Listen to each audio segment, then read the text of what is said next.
안녕하세요. 진주 상고르치과 원장 박진성입니다. 오늘은요, 제가 치료했던 환자분의 사례에 대해서 조금 설명을 드리려고 하거든요.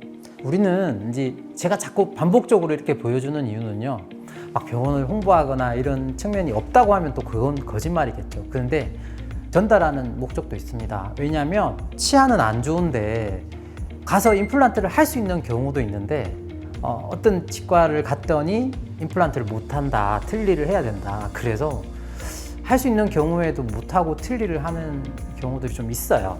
그리고 또 그럼 틀니를 하면 또 어떤 문제가 생기느냐? 산에 나무가 있잖아요. 근데 나무가 없으면 산이 어때요? 깎이죠. 즉 치아가 없으면 뼈는요 어떻게 되냐면 녹습니다. 결국은 틀니를 계속 쓰게 되면 임플란트를 못하는 경우도 있어요.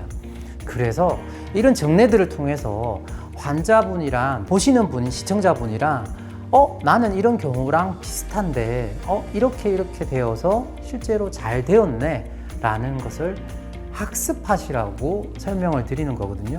이분 같은 경우에도요, 보시면 잇몸뼈는요 원래는 여기까지 있어야 돼요. 여기까지. 근데 이분 어떤 경우는요, 잇몸뼈가 이렇게 녹아 있어요. 이렇게. 근데 제가 설명드렸죠. 여기는 뭐가 있다고 그랬어요? 상악동이라고 해서 비어있는 공간이라고 그랬죠. 그러면 실제로는 이분의 뼈는 거의 없는 거예요. 임플란트를 할 수 있는 거. 여기도 마찬가지죠. 임플란트를 할 수 있는 뼈들이 거의 없는 거예요. 자, 아래쪽을 볼까요? 아래쪽 같은 경우는 잇몸뼈가 여기까지 있어야 됩니다. 여기까지 있어요. 근데 잇몸뼈가 어떻게 되어 있어요? 이렇게 녹아있죠. 그러면 아래쪽은 이만큼의 여유가 있으니까 임플란트를 심을 수 있다라고 생각하시는데 아니라는 거죠. 자, 왜 그러냐면 아래쪽에는 뭐가 지나간다고 했죠? 이런 신경이 지나가요. 이 신경을 건들면 된다, 안 된다? 때려주어도 안 됩니다. 이걸 건들면 감각 이상이 와요. 그래서 간혹 임플란트를 심었는데 감각 이상이 왔다, 만졌는데 느낌이 이상하다, 이런 분들이 이 신경을 건드립니다. 최소한 제 기준에서는 7mm입니다. 이 7mm가 되어야 심을 수 있거든요.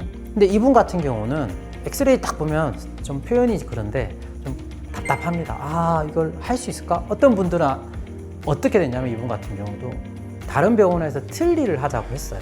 근데 저희 병원에 오셨는데 아니다, 이거를 할 수 있다라고 제가 설명드려서 지금 아니면 못한다 라고 말씀드렸습니다. 왜냐하면 뼈가 더 녹아버리잖아요. 그러면 이제는 할 수가 없어요. 그래서 제가 임플란트를 설명드렸고요. 보시면 여기도 뼈가 거의 없잖아요. 상악동 거상술을 해가지고요, 임플란트를 해봅시다. 예전에 되어 있던 임플란트는 그대로 두고 여기 앞쪽에 심어져 있는 거는 빼고요, 다시 임플란트를 해보자라고 환자분을 설득했고요. 환자분은 동의하셔서 시술을 하셨습니다. 자, 결과는 어떨까요? 결과는요, 어때요? 못할 것 같았는데 어때요? 다 잘 되어 있죠. 기존에 있던 임플란트는 그대로 있고요. 나머지 치아들은 임플란트로 심었습니다. 총 하나, 둘, 셋, 넷, 다섯, 여섯, 일곱, 여덟, 아홉, 열, 하나, 열둘, 열세, 열네, 열다섯, 열여섯, 열일곱 개를 심었고요. 환자분 같은 경우는 제가 뭐라고 그랬죠? 여기에 뼈가 없다고 그랬잖아요. 근데 뼈 이식을 했습니다. 상악동 거상술을 했죠. 그리고 이쪽 같은 경우는 임플란트를 제거하고요, 다시 임플란트를 심었습니다. 자, 아까 문제가 됐던 건 뭐였죠? 여기서 신경이 가깝다고 했잖아요. 이렇게 보시면 신경이 지나간다고 했거든요. 여기가 딱 신경이에요. 어때요? 아슬아슬하지만 신경을 건드렸어요, 안 건드렸어요? 안 건드렸어요. 안 건드렸으니까 제가 이렇게 소개를 해드리겠죠. 그런데 시간이 지나서 뼈가 조금 더 녹았다, 그러면 이분 같은 경우는 임플란트를 못 할 수도 있습니다.